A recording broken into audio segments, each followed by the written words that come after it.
இத்தனை நாள் யாழ்நேக்கப்பட்ட கஷ்டமெல்லாம் வீணா போயிரும். ஆனா எங்கட நோக்கமும் வீணா போயிரும். இலங்கையும் அத்தையும் திருத்துறதுக்காக நாங்க கஷ்டப்பட்டு வந்தோம்.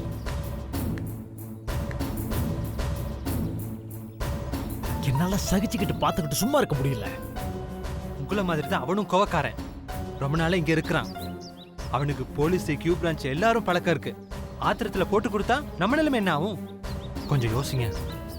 அவசரப்பட்டு ஆத்திரத்துல காரியத்தை கெடுத்துறாதீங்க. நீ சொல்ற எல்லாமே சரிதான்டா. அதுக்காக மானம் மரியாதை எல்லாம் இழந்துட்டு நாய் மாதிரி வாழ சொல்றியா? நான் அப்படி சொல்லலண்ணா. எல்லாத்துக்கும் ஒரு எல்லை இருக்கு. அது வரைக்கும் பொறுத்துருங்கன்னு தான் சொல்றேன். அதுக்குள்ள சூழ்நிலை எல்லாம் மாறும். நாமளும் வெளிநாடு போயிடலாம்.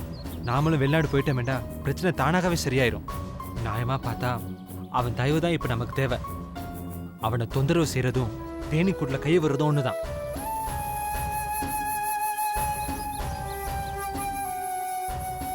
நம்மளும் அப்பா அம்மாவோட ஊர்ல இருந்திருந்தா இப்படி ஒரு சூழ்நிலை வந்திருக்காதரா. சொந்தக்காரங்க கிட்ட அடிமை மாதிரி நம்ம தங்கச்சிக்கு வேலை பார்க்கறத பார்த்தாதா. பழைய கதையை பேசி இப்ப பிரோஜனம் இல்லைண்ணே.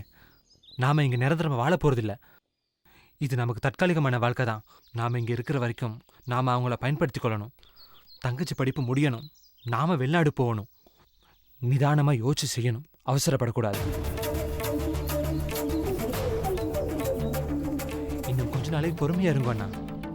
முதல்ல செல்வியை நிரஞ்சனி புது வீட்டுக்கு அனுப்பலாம். அப்புறம் போக போக நாமளும் அங்க போயிடலாம்.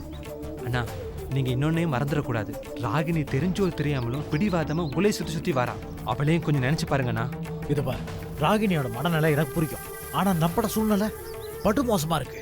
எல்லாருக்கும் அவங்கவுங்க பிரச்சனை தான் பெருசு. இங்க யாரும் அடுத்தவங்க சூழ்நிலையை புரிஞ்சுக்க மாட்டாங்க. அண்ணா, உண்மைதான். ஆனா ராகினி உங்களை தான் கல்யாணம் பண்ணிப்பேன்னு சொல்லி ஒத்த காலில் நிக்கிறா. ஆனா உங்களுக்காக எந்த முடிவையும் எடுக்க தயாரா இருக்கா. இங்க பாரு, நம்ம அம்மாவோட சொந்தம்னாவ சொந்தமும் விட்டு போக கூடாதுல்ல. நாளைக்குள்ள பிரச்சனைங்க நீ பேசிக்கிட்டு இருக்க, நான் இன்னைக்குள்ள பிரச்சனைங்க பார்த்துக்கிட்டு இருக்கேன். அண்ணா, ஒன்னும் யோசிக்காதீங்க அண்ணா. யாழ்னி அக்கா இருக்கா, எப்படியும் எங்களை வெளிநாட்டுக்கு அனுப்பிடுவா. வெளிநாடு போயிட்டோமேண்டா எல்லா பிரச்சனையும் மறைஞ்சு போயிடும்ண்ணா. ஆத்திரப்பட்டு அவசரப்பட்டு அதுக்குள்ள எதுவும் பண்ணிடாதீங்கண்ணா. தயவு செஞ்சு புரிஞ்சுக்குங்க.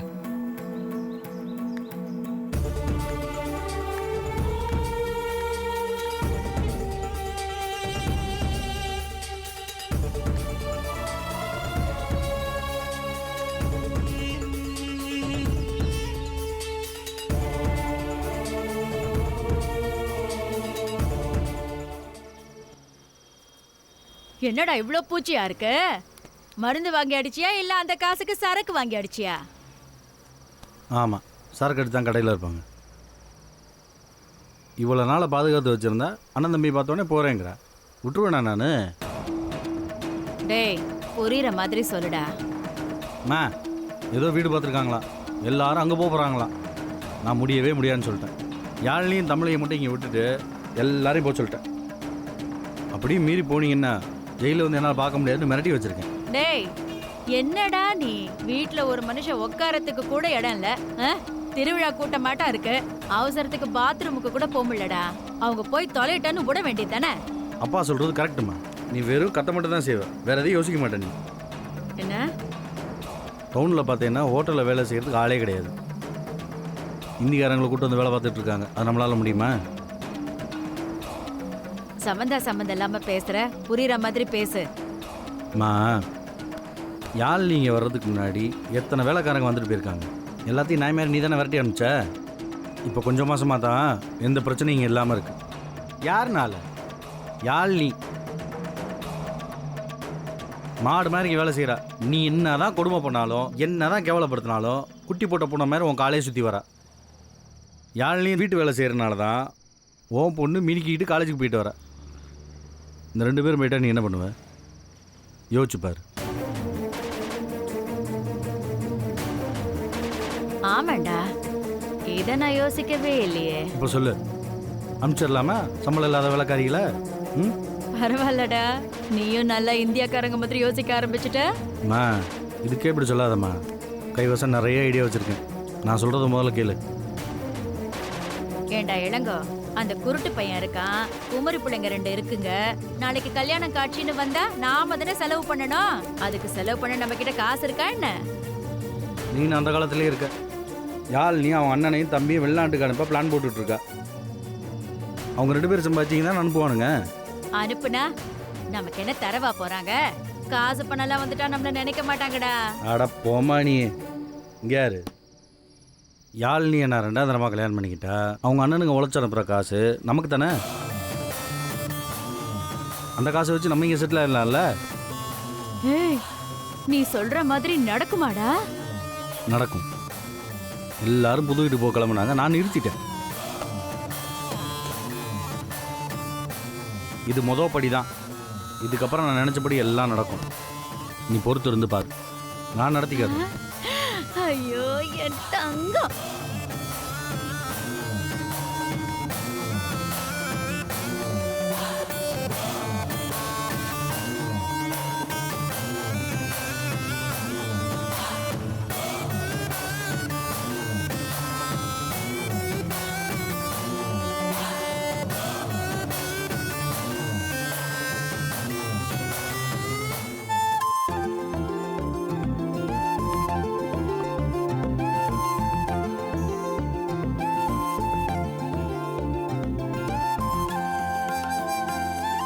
செல்வா, பிள்ளையார் படத்தை சென்டர்ல வை, லட்சுமி படத்தை அந்த பக்கம் ரைட்ல வை.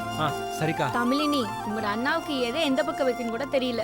இது புது இடம் தானே, அதான் தடுமாறேன். சரி, கரெக்டா வை. ஏங்கா பிள்ளையார் படத்தை சென்டர்ல வைக்க சொல்ற? ரைட் சைடுல லக்ஷ்மி படத்தை வைக்க சொன்ன, சரஸ்வதி படத்தை லெஃப்ட்ல வைக்க சொன்ன, காலையில கிழக்கு பக்கமா தானே எல்லா சாமி படத்தையும் வைக்க சொன்ன. ஏங்கா கிழக்கு பக்கம் தான் எல்லா சாமி படத்தையும் வைக்கணுமா?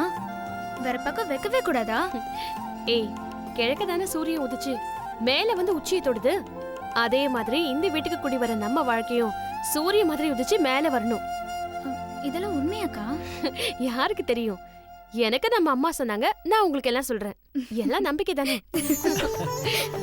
தங்கச்சிங்களா, எதை எந்த பக்கம் வச்சாலும் நம்மளுக்கு எல்லா பக்கத்துல இருந்தும் பிரச்சனை வருது உறுதி.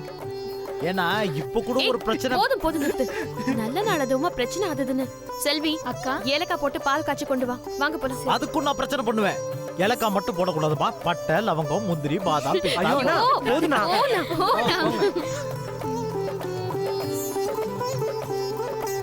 போதும், சிம்ல வச்சுக்கோ. அக்கா நீங்களே சாமிக்கு பூ வச்சு பொட்டு வச்சிருங்கக்கா. அண்ணா சரி. நிறுத்துறேங்கண்ணா. தெரியாதுடா அவன் எங்க போனான். அவனெல்லாம் பார்க்கவே முடியலையேனா. அவன் இங்க மீட் பிடிக்கிறவங்களோட நல்லா பழகிட்டான். வேற ஏதாவது பிரச்சனையை கொண்டு வந்துட போறானா? அவன் நல்ல பையன், கொண்டு வர மாட்டான். சரி, பால் பொங்குன உடனே எல்லாருக்கும் பால் எடுத்துட்டு வந்துடு. சரியா? இந்தம்மா, சாமி கும்பிடுங்க எல்லாரும். இந்தா.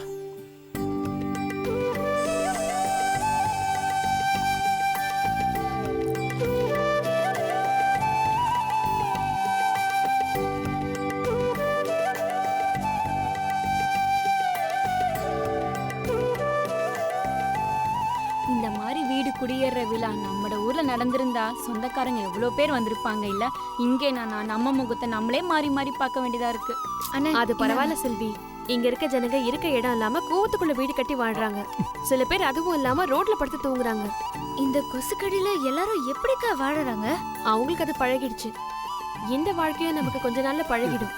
அடேங்கப்பா, புது வீட்டு கூட வந்தாச்சா? பால் பாலும் கூட. காய்ச்சியாச்சு. இந்தாங்க பிரசாதம். இந்தா, இந்த ஸ்வீட்டையும் சாப்பிட்டு பாலையும் குடி. என்னடா வெறும் பாலும் பொங்கலும் தானா? வேற என்ன வேணும்? டேய், என்ன அர்த்தத்துல சிரிக்கிற நீ? அது சரி, புது வீட்டுக்கு வந்த உடனே மாவிலை தோரணம் கட்டி ஊர்க்காரங்கெல்லாம் கூப்பிட்டு கடா வெட்டி சோறு போட்டு மொய் வசூல் பண்ணணும். அந்த காசுல அடுத்த வீட்டுக்கு அஸ்திவாரமே போட்டுருவாங்க. நீங்க என்னடா வெறும் பாலோட நிறுத்திட்டீங்க? டேய், அது நம்ம சொந்த வீட்டுக்குடா. இது வாடகை வீடு தானே. இத வீடுன்னு கூட சொல்ல முடியாது, அந்த அளவுக்கு சின்னதா இருக்கு. நீ என்ன சொந்த ஊர்ல வாழணும்னு நினைச்சிட்டு இருக்கியா? சின்னதா இருந்தாலும் நம்மளோட வீடுன்ன போது சந்தோஷமா தான் இருக்கு. பச்சை தண்ணியை குடிச்சு தரையில படுத்தால் நல்லா தூக்கம் வரும். கோயில காக்கா கூட்டுல முட்டையிடும். ஆனா நாம அந்த மாதிரி பண்ண முடியுமா? கரெக்ட். காக்கா முட்டை சூப்பர் படம்டா. அந்த டைரக்டருக்கு பீஸா மேல என்ன கோவம் தெரியலடா. பின்ன இத்தனோடு சீஸ் வச்சு அதுக்கு மேல கேப்சிகம், ஆனியன், டொமேட்டோ இதெல்லாம் போட்டு வேக வச்சு அப்படியே எடுத்து கொடுப்பாங்க. அதுலயும் ஆயிரக்கணக்கா கொள்ளை அடிப்பாங்க. பின்ன கோவம் வராம? கரெக்டா டேய், பாலு. உங்க சினிமா கதையை விடுங்கடா. அண்ணா, நீங்க எல்லாரும் வந்தது மனசுக்கு நிம்மதியாவும் சந்தோஷமாவும் இருக்கு. கதிர் வந்திருந்தா இன்னும் சந்தோஷமா இருந்திருக்கும். இந்த வீடை வாடகைக்கு எடுத்து கொடுத்ததே அவர்தான். ஆனா பூஜைக்கு வர முடியாம போயிடுச்சு. ஏன் கதிருக்கு நீ சொல்லலையா? சொன்னேன்னா, ஆனா அவருக்கு ஏதோ அவசரமான வேலையா, அதான் வர முடியலன்னு ஃபோன் பண்ணி சொல்லிட்டாரு. ஓ, என்னால சும்மா இருக்கவே முடியல. அதான் கதிர் வந்தா அவர்கிட்ட வேலை கேட்கலாம். ஏற்கனவே நான் கேட்டுட்டேன், உங்களை வந்து பார்க்க சொல்லிருக்காரு. கதிரனா ரொம்ப நல்லவருக்கா. இந்த சின்ன சந்தோஷத்துல அவரும் வந்து கலந்துருந்தா ரொம்ப சந்தோஷமா இருக்கும். அதைத்தான் நானும் சொன்னேன். அவரால இன்னைக்கு வர முடியல, வேற ஒரு நாள் வரேன்னு சொல்லிருக்காரு. சரிக்கா. மச்சான் டைம் என்னாச்சு? 10:30 மணி ஆயிடுச்சுடா. 10:30யா? படகுல சரக்கு வந்திருக்குமே. என்னது? ஒண்ணு இல்ல, நீங்க இங்க பேசிட்டே இருங்க, நான் போய் ஃப்ரெண்டை பார்த்துட்டு வந்துடுறேன். சரியா? டேய், என்னது? என்ன ஃப்ரெண்ட பார்க்க போற மாதிரி தெரியலையே. சரக்கு படகுன்னு ஏதோ பேசிக்கிட்டு இருக்க. இல்லையே. இல்லடா, ஃப்ரெண்டு தான்டா வெயிட் பண்ணிட்டு இருக்கான். நான் பார்த்துட்டு வந்துடுறேன், நீங்க பேசிட்டு இருங்க. டேய், வரேன். இந்த காக்கா சீக்கிரம் முட்டை போட்டுரும். வீடு கொஞ்சம் பெருசா இருந்திருந்தா நல்லா இருந்திருக்கும்ல, ரொம்ப சின்னதா இருக்கு. காரைக்குடி செட்டியார் வீட்டு பங்களா மாதிரி இருந்தா பரவாயில்லையா? 45 ரூம் 10 வேலைக்காரங்க போதுமா? அவசரத்துல பார்த்ததுனால இந்த வீடு தான் கிடைச்சது. கொஞ்ச நாள் இருங்க, அப்புறம் வேற வீடு பார்த்து தரேன்னு கதிர் சொல்லிருக்காரு. அது வரைக்கும் நாம கொஞ்சம் அட்ஜஸ்ட் பண்ணிப்போம். அது சரி, வந்ததுதான் வந்தீங்க. இந்த திங்ஸ் எல்லாம் எடுத்து வச்சீங்கன்னா சந்தோஷமா இருக்கும். அரேஞ்ச் பண்ணியும் வச்சிடலாம். ஏன் ஒரு 30-40 பேரை கூப்பிடுவா வேலைக்கு? வச்சிருக்கிற கால் சைஸ் தகர டப்பாவுக்கு இவ்வளவு சீனை செக் ஏடா. சரிடா. இதாங்க டீ.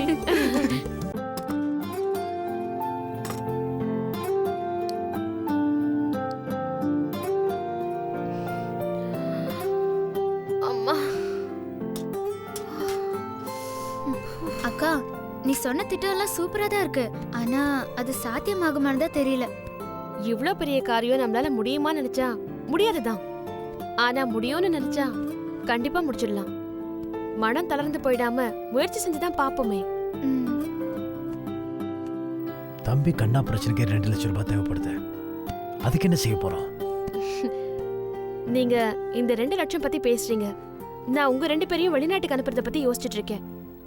அக்கா, அதுக்கெல்லாம் பல லட்சம் தேவைப்படுமே. அதெல்லாம் நம்மளால முடியுமா? ஏன் முடியாது?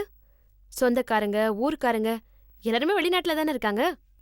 4 பேர்கிட்ட உதவி கேட்டா முடியாதுன்னு சொல்லுவாங்க. நாம கடனா தான் கேட்க போறோம். அங்க போயிட்டா உழைச்சு கொடுத்துடலாம்ல. நம்ம ஊர் சனங்க கிட்ட அங்க போய் அசிங்கப்படுறதுக்கு பேசாம இங்கே இருந்துட்டா என்ன? எப்படி? போலீஸ்காரங்களுக்கு பயந்து ஒளிஞ்சுக்கிட்டு எத்தனை நாளைக்கு இங்க இருக்க போறீங்க? உங்களால செல்லுக்கு இங்க ஒரு சிம் கார்டு கூட வாங்க முடியாது. எப்படி நம்மளால இங்க வாழ முடியும்? இந்த ஊர் நமக்கு சரி வராது. இங்க நம்மளால நிம்மதியா வாழவும் முடியாது. வெளிநாடு போய் தான் தீரணும். அக்கா, நம்மள நம்பி யாருக்கு அவ்வளவு காசு தருவா? அதெல்லாம் நான் பாத்துக்கிறேன். இல்லக்கா, நம்ம இடத்த எந்த ரெக்கார்டும் இல்லையே. பிறகு எப்படி இங்கேருந்து வெளிநாடு போக முடியும்? அதான் அங்க ஏஜென்ட் இருக்காங்கல்ல, அவங்க பாத்துப்பாங்க. சரிக்கா, முன்னாடி நிறைய பேர் இருந்தாங்க தான். 4 நாளைக்கு முன்னாடி கியூ பிரான்ச் 4 ஏஜென்ட்டை பிடிச்சிட்டாங்க.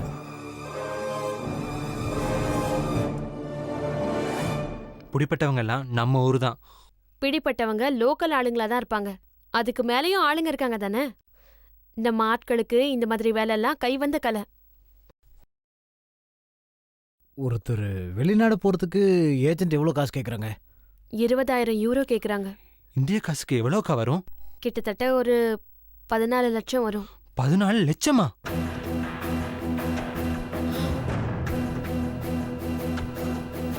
அவ்வளோ வருமாக்கா? ஏன் ஷாக் ஆகுற? அங்க போயிட்டா உழைச்சிடலாம்ல. அங்க இது பெரிய காசு இல்ல தானே. அக்கா, இது சரியா வருமா? அப்படி அவநம்பிக்கையோட ஒரு காரியத்துல இறங்க கூடாது. நான் நினைச்சதை செய்யாம விட்டதில்ல. எப்படியும் முடிச்சு காட்டுறேன். நம்ம இவ்வளவு முயற்சி செஞ்சு கடன் வாங்கி அங்க போன பிறகு அங்கே ஏதாவது பிரச்சனை ஆச்சுன்னா?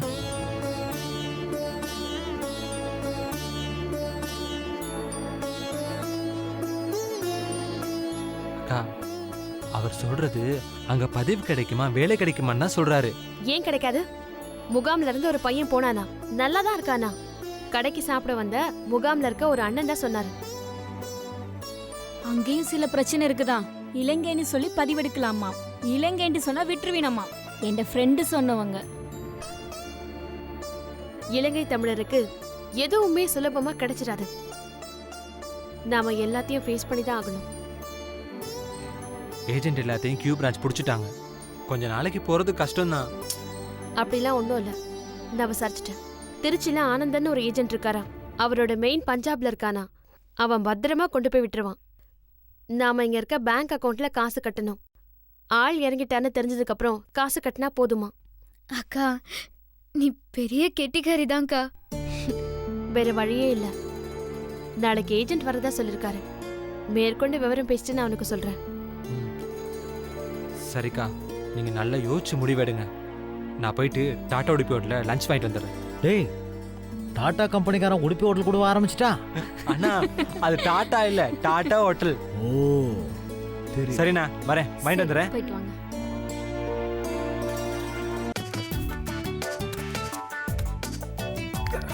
வணக்கம்ப்பா கதிர.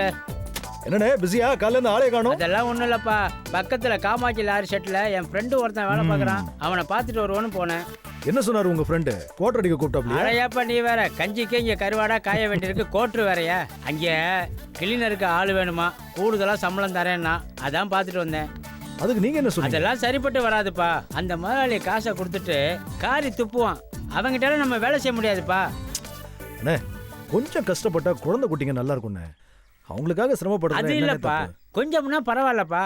அவன் மூட்டை ஏற்றுமா இறக்குமா, இந்த வயசில் அதெல்லாம் சரியாக வருமா? அப்படிலாம் செய்ய மாட்டாருண்ணே. நான் வேணா அவர்கிட்ட பேசுறேன். ஏப்பா, நான் நிம்மதியாக இருக்கிறது உனக்கு பிடிக்கலையா? வீட்டில் பொண்டாட்டியோட மல்லு கட்டுறதை விட உன் கூட இருக்கிறது எனக்கு ஒரு நிம்மதியாக இருக்குப்பா. அதை வேணாங்கிறியா? சரி விடுங்க. ஆ, பசங்க படிக்கிறாங்கன்னு சொன்னீங்கல்ல, ஆமாம். இந்த வருமானம் குடும்பத்துக்கு போதுமா? உங்க மேல உள்ள அக்கறை தானே கேட்குறேன். கதிரு, என் பொண்டாட்டி காய்கறி வியாபாரம் பார்க்குறா. அதில் கொஞ்சம் வருமானம் வருது.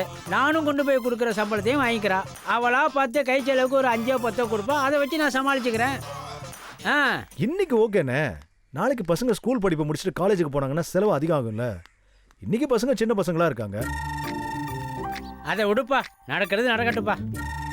அண்ணே, பேசாம நீ டிரைவர் ஆயிடுறியா? அட நீ ஒன்று, என்ன நம்பி எவன் வண்டி கொடுப்பான்? அண்ணே, நீ ஊன்னு ஒரு வார்த்தை சொல்லு, நான் ஏற்பாடு பண்றேன். போறியா? என்னப்பா, உன்னை விட்டு போயிடுவானான்னு என்னை டெஸ்ட் பண்ணி பார்க்குறியா? அதெல்லாம் ஒன்றும் இல்லைண்ணே. ஆ, இதை பார், நாளையிலேருந்து தர்மா வேலைக்கு வரேன்னு சொன்னாப்புல. நீ நல்ல அனுபவசாலி தானே, உன் கைத்தொழிலை கொஞ்சம் கற்றுக்கூட. ஆ, புரியுதுப்பா, புரியுது. உன் ஆளோட அண்ணன் அவன் வேலைக்கு வர்றதுனால எனக்கு உழ வைக்கிறான் அவன். நீ முன்னாடி பேசுனதெல்லாம் என்னன்னு எனக்கு நல்லா தெரியுது. என்னை வெளியில் அனுப்பிச்சிட்டு ஓ மச்சினனை கூட வச்சுக்க போற, அதானே உன் திட்டம்? ம், நல்லா இருக்குப்பா, நல்லா இருக்கு உன் திட்டம். ஏன்பா, எல்லா முதலாளியும் காசுல தான் குறியா இருப்பான். ஆனா நீ உன் காதல்லையே குறியா இருக்க, அப்படித்தானே? அப்படிலாம் இல்லைண்ணே. ஏன்னு தப்பா புரிஞ்சுக்கிறீங்க? நீங்களும் எத்தனை நாளைக்கு தான் கிளீனராகவே இருப்பீங்க? ம், குழந்தை குட்டிங்க வளரும் போது வருமானத்தையும் பெருக்கித்தானே ஆகும். ஆமா ஆமா. 4 காசு சம்பாதிக்கணும்ல. ஆ, தர்மாவுக்கு கற்றுக் கொடுத்துட்டு நீங்க டிரைவர் ஆயிடுங்கன்னு தான் சொல்றேன். இதுல என்ன தப்பு இருக்கு? ஆ, நீ சொல்றது நல்லா தான் இருக்கு. என்ன நம்பி அவன் வண்டி கொடுப்பான். அப்படியே கொஞ்ச நாள் என்னை கயிட்டு விட்டுருவான். அப்புறம் நான் இருக்கிறத விட்டு பறக்கிறதுக்கு ஆசைப்பட்டு நானும் என் முட்டாட்டி தெருவில் நிற்கணும். அவங்களே கொஞ்ச நாளைக்கு தானே இருப்பாங்க. உங்களை டிரைவர் ஆக்கி வேலை வாங்கி தரது ஏன் பொறுப்பு. புது இடம் உங்களுக்கு பிடிக்கலையா, இங்கே வந்துருங்க. என் மேல உங்களுக்கு நம்பிக்கை இல்லையா? நான் இருக்கும்போது ஏன்னே பயப்படுறீங்க? நம்பிக்கை இல்லாமலாம் இவ்வளோ நாள் உன் கூட சுற்றிட்டு திரியிறேன். உன்னை பற்றி எனக்கு தெரியாதா? இந்த பாரு, அடுத்தவங்களுக்கு உதவி செய்யாட்டியும் ஊத்திரியே செய்ய மாட்டேன். அதான் உங்ககிட்ட எனக்கு ரொம்ப பிடிச்சது. அண்ணே, நான் எப்போ உங்களுக்கு நல்லது தானே செய்வேன். ஆமாம், சொல்கிறது நல்லா தான் இருக்கு, செய்கிறது சரியில்லையே.